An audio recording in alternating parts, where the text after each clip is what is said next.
Welcome back to the Golden Whiskers podcast. Today, we're joined by Melissa Sherman, a specialist in animal communication and holistic pet health from Calming Creek. Now, you may have heard Melissa's name. She was a guest on the Feline Wellness Summit, but today we're going to explore how to tune into our cat's needs beyond just the basics. So, let me give you a little bit of a bio about Melissa in case you don't know her. She specializes in animal communication, energy healing, and holistic pet health and nutrition. Through intuitive communication, customized guidance, and natural healing methods, Melissa helps cat parents support their feline companions on a physical, emotional, and energetic level while also nurturing their own well being. Melissa, thank you once Hi. again for joining me. Great to have you here. Thank you for having me again. I'm honored to be here. Now, I know your cats outnumber mine 4-2, right? So Yep, you I'm you catching up got me too. you got me there. Tell me about the 4. What are their names? What are their ages? So I have Tibby, who is going to be 13 this year. She's my black kitty. I have Noodle, who's my youngest, and she's a female. Papa, he is gray, and he is 6. So Noodle and Papa are 6. Tibby is almost 13. And then I have Maisie, who is 11. So 2 I love that. seniors. Okay. Yeah, 2 seniors. Now, Papa and Noodle, who are 6, did they come from the same litter? They did not, and Okay. they came about a year apart from each other too. So Papa found me. He was part of a feral cat colony. I was Okay. challenged by someone, "If you can catch him, he's yours." Yeah. Okay, so that didn't take Respect. I like, guess okay, well, now I have a new cat. you're So like running around. exactly, and Noodles, she's actually dumped at a veterinarian's office, and she was pregnant.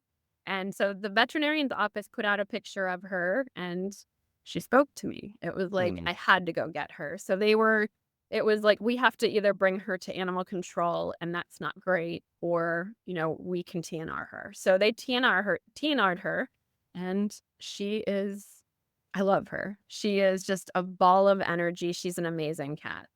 I love how cats come into our lives. My first 2 cats I had when I lived in Dallas, I my sister was visiting, and we were going to the mall to shop for clothes, and the SPCA was there, and I was like, "Hey, let's go look at the kittens." And I came home with 2 kittens, and I didn't get any new clothes, like, just unexpectedly it came into my Highly. life. So I love how cats come into our lives. Now, do your 4 cats get along? What does that look like? They do, they actually do get along. So Papa, sometimes he likes to instigate some he has, like, that little brother energy, like, he just likes to bother the girls sometimes. Yeah. So every now and then there's a commotion, 'cause the females are pretty chill. They just wanna do their thing and not be bothered, and he thinks it's fun to sneak up and jump on 'em. So, I mean, it's not they're playing. Mhm. The females don't love it, but Yeah. it's not, yeah, I've had some other instances where it's definitely like they don't like each other. This Right. is playful, "You're an annoying little brother" type energy. Yeah, my 2 current cats, Nico and Milo, they were bonded brothers, so they needed to be adopted together, and they're Mhm. so easy because they just playfully wrestle, and Yeah. it's like they're having the blast. I was like, "Oh my gosh, this is, They're like, so so cute too, easy." the way they cuddle, like, they just intertwine. That is Yeah. the sweetest thing. I love seeing pictures Oh of my them. gosh, I've got so many. So I wanted to kinda kick things off by talking about one of your previous cats, Jolie. Yeah. Is that how you say it, Jolie? Yeah, Jolie. And I Yeah. I know you mentioned to me, kind of before we started recording this interview, that Jolie's diagnosis led you to really focus on animal communication and holistic pet health. Can you share a little bit about how that story came about? Yeah, so Jolie was diagnosed with hyperthyroidism, and I did everything the veterinarians told me. I gave her the medication, I gave her the prescription diet, and at first it was okay. And then, shortly after, she couldn't keep the medication down. She was vomiting. So it wasn't even a matter of she won't take it. She would take it just fine. It was she was throwing up. So now she's not getting this. Her levels were out of control. Um and the vets just kind of told me that this is it. You got to get her to take the medication. If she doesn't keep it down, like there's just going to be a quick decline with her. There's not really anything else we can do. I didn't like that answer. That's what really propelled me on I started looking into the science of things. What are my options? What is holistic medicine? I didn't know what holistic medicine was. I mean, this is in 2009. I wasn't familiar with anything. I heard of herbs and natural medication, but I didn't really know the true scope of everything. I wound up finding a holistic veterinarian, and she was put on some homeopathic remedies, and it stabilized her. She lived to 2016. She did have health struggles. It wasn't a perfect road, but I also didn't understand the diet portion of it. I was giving her a prescription diet that was kibble, and I didn't understand that that was actually exacerbating her symptoms and it was making it worse. That's where the holistic veterinarian was like, okay, let's at least just start with canned. And she explained to me they get their hydration from their food. So if you're giving them a dry food, there's no hydration in that. So, that contradiction was huge. I think that was one of the big first red flags where I started questioning things instead of just saying, "Okay, you're the expert. I'm gonna listen to anything you say, not question anything." It what Jolie taught me is to be curious about things, to advocate for her, but also myself, because there was this mirroring going on too, where my health was in decline. It wasn't hyperthyroidism, but that's where I was like, maybe I do need to ask more questions. So there was definitely that lesson there to ask questions, be curious. If something doesn't make sense, because she was also vomiting the food. This food that was prescription and it's supposed to be helping her, it was doing the opposite. Mm. Yeah, it's interesting that you said your health mirrored her. That just triggered a memory when Mia, one of my previous cats, had kidney disease. I got kidney stones for the first time. I'm like, Oh. what's going on here? I mean, It was I don't know if there confusing. was a link, but there may have been. But a couple things here. Number one, it's so easy to just listen to our vet and say that that's the answer. That's the final decision or the final diagnosis, or that's the treatment we should go with, without doing our own research. And because we think, hey, they're the professionals, they Right. studied this. Who am I to say that there could be something different? But I love that you got curious and you started to do research and explore other options. And then just kind of the path that Jolie led you to today, similar to, I think, the path I'm headed towards with the passing of my two previous cats, especially Mia, who had so many diagnosed health issues. And I'm learning a lot from you and some of the other experts in this podcast series on that there are better ways to feed our cats and to play with them and to just interact with them on a daily basis to make their lives healthier and happier. So, super again excited to have you here as part of this interview. So, thanks for sharing that Mhm. story. That's wonderful. Let's kind of kick things off. I know cat behavior is such a huge topic, and everybody's cat probably has some weird quirk or some naughty behavior that they do. And sometimes we're like, what is this cat trying to tell me? Or what are they saying to us? What does that behavior mean? So, what is actually one thing you wish more cat parents understood about their cat's behavior that they often overlook? So I think it would be that an unwanted behavior is not your cat being spiteful or bad or, trying to prove something. That's not their intention at all. That behavior that's unwanted by us is their way of communicating to us that something's not right. It could be a lot of things. They could be in pain, it could be a health issue, it could be emotional, it could be stress. And the first thing that I like to say is if there's a new behavior, to step back, what's changed in the household? And if nothing's, popping up, if it wasn't something obvious like, oh, well, I did just get a new cat. Because sometimes it is something super obvious like that, that we just don't actually just stop and think how that may have impacted the cat who's already there. So it's about just stopping, kind of just doing an overview and then check in with yourself. Like, well, what's been going on with me lately? how has my energy been? Have I been a little bit more stressed? Is there a big transition in my own life that I'm bringing to my cat? Because if you're going through something, it could be you could have lost a friend that didn't even know your cat, but you're feeling that, and that energy is in your household. Your cat is feeling that too, and it might result in them peeing on your pillow. I mean, and it seems so far like you wouldn't connect those dots, but when you stop and look inward and just start to look at all the things that might be going on in your own life, it can help you determine what might be causing that behavior. And then you can approach it with more empathy as, oh, I am going through this and my energy is off. So let me spend some more intentional time playing with my cat. Like there's solutions to it. You can still grieve. Don't put your emotions to the side. You still should feel your emotions. But then how can you spend intentional time with your cat where you are showing them everything's okay? Because they are looking to us. We do provide them with, safety, security, a home, food, water. So if our energy is kind of like anxious, they're like, holy crap, are we in danger? What's going on? And it's like, okay, let's just slow down and like we're safe. It just is difficult right now. And just spending that extra intentional time with them can really shift that energy and help with that behavior. Mm. Yeah, love that. So a couple things here. I remember my my previous cat, Nomar was the first cat that passed away. And so I was grieving, but I noticed a change in Mia at the time with her, just kind of her energy and her mood. And sometimes we don't think about like another cat can be grieving the loss of, their sibling that they had for 16 years. They were together for Yeah. 16 years. All of a sudden, one's not there. So that was something that I was very aware of.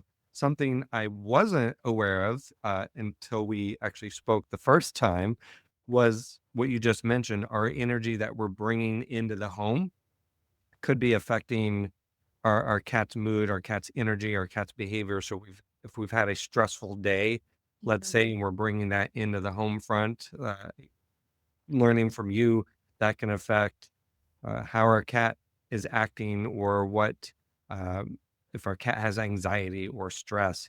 I know for my previous cat, there was times where I had days where I was mad or angry or I might have lashed out at somebody, not thinking that that could actually affect my pets. I never crossed my mind.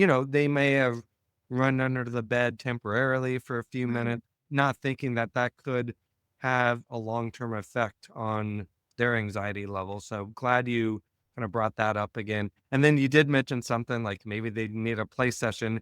Reminded me, I was just kind of going over my interview with Dr. Rachel from the summit where we talked all about interactive play. And she said if a cat, for example, has a biting issue, like look to the human first, the pet parent, because a lot of times you're not interacting with your cat in a way that will satisfy their need to hunt. So she was going through that hunting or prey sequence when we play with our cats.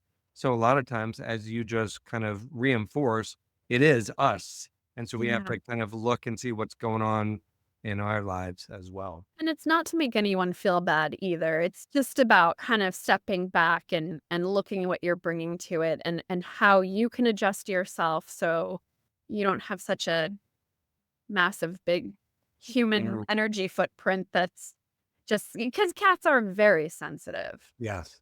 Yes. Just like I am. Yeah, yeah, right. Just like me too. And I think I'm part cat sometimes. So Let's kind of dig into this a little bit more. How can cat parents start to better understand and meet their cat's emotional and energetic needs? So I'm going to use the M word and I get a lot of eye rolls, but meditation. Meditating with your cat is like step number one. And I like to start with just a 5-minute meditation Mhm. and then just observe them. Journaling is another big eye roll. I don't like journaling either, but writing down things that you notice day to day with them, whether it's, a behavior or a mood, or is there something new? Because you want to do like a nose to tail on them. So all of these things help you bond with them and connect with them, but you'll notice subtle changes and then you can start to put it together. Oh, when I go to Target and I have a really bad experience and then I come home, my cat hides under the bed. Like there's things that you can start to piece together and adjust your own behavior. So before you even come home, you can adjust that behavior. You can kind of just wipe it off and walk Mm. in clean. And it can make a huge difference. But really, intentional play, intentional time with them is the biggest way to bond. Well, if somebody has never meditated before, where should they start? Like, they may have never meditated with their cat, but let's say somebody has never meditated at all. How can we explain to somebody listening what that is and how they can begin? So I think if you've never meditated before, I think the first step would be a walking meditation. They're probably my favorite meditation because I don't always just want to sit still. I like to be active. So if I do a walking meditation, I will set a goal like from here to that tree, and I'm going to find three blue things. So there's an intention. You're looking for something. So you're searching, you're looking at your surroundings. All of that really calms you down just to connect with nature. I find people that can't meditate. I mean, they tell me I can't meditate, I can't sit still, I can't quiet my mind. They really enjoy the walking meditation. So you can adapt this to whatever works for you. I mean, if you don't want to do a spot a blue thing, you can do something else like count 10 trees and then I can go home. But pick something, set a goal and then go for that.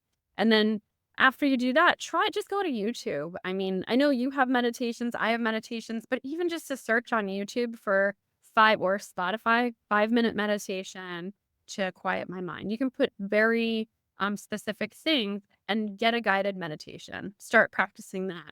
And then you can just start looking at, like, sound healing. So when you've learned a little bit more about meditation and you don't need someone to guide you through, how to quiet your mind, you can just listen to sound meditations where it's vibrations that are actually just bringing your nervous system down.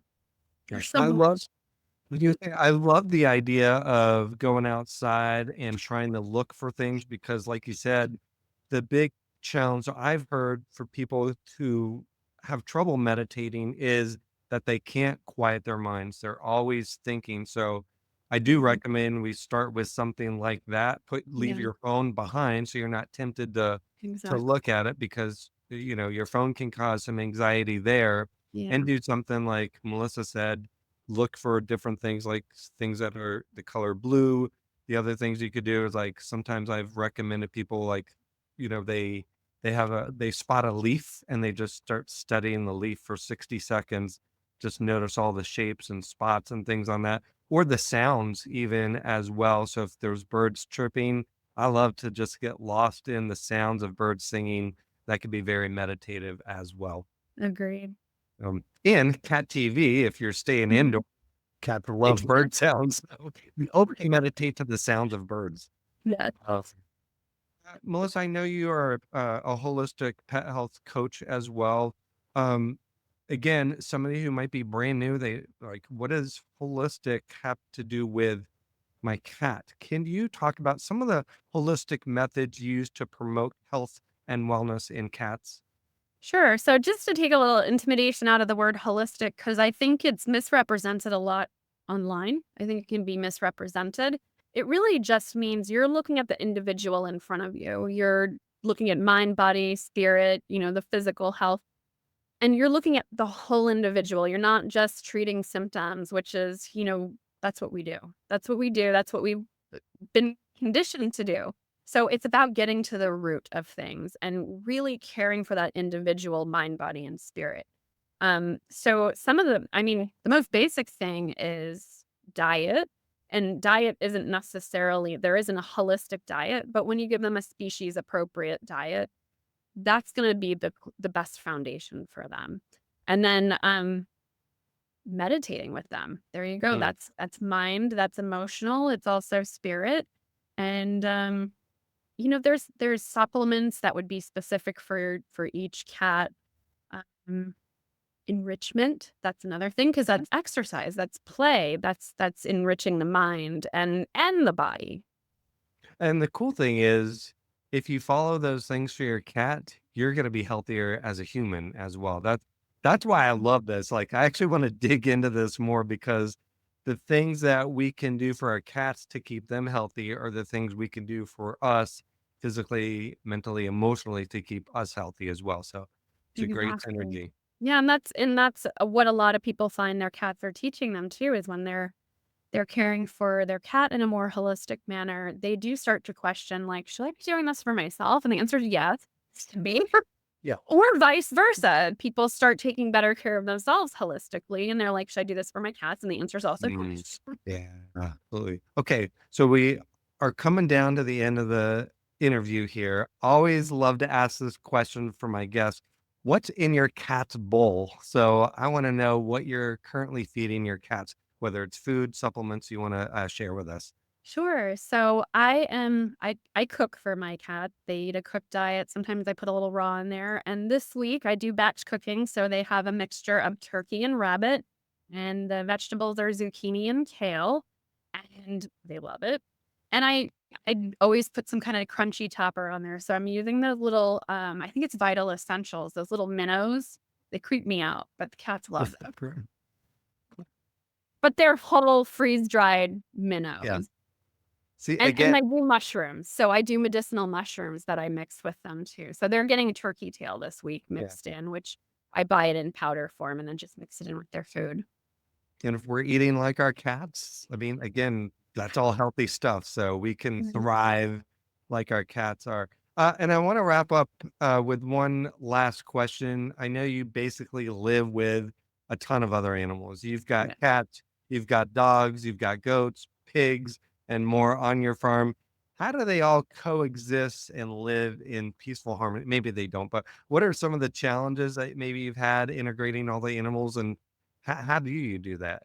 So I it's really it's the energetics I think of the household is when I introduce someone new, I come at it not worried. I put all of that aside.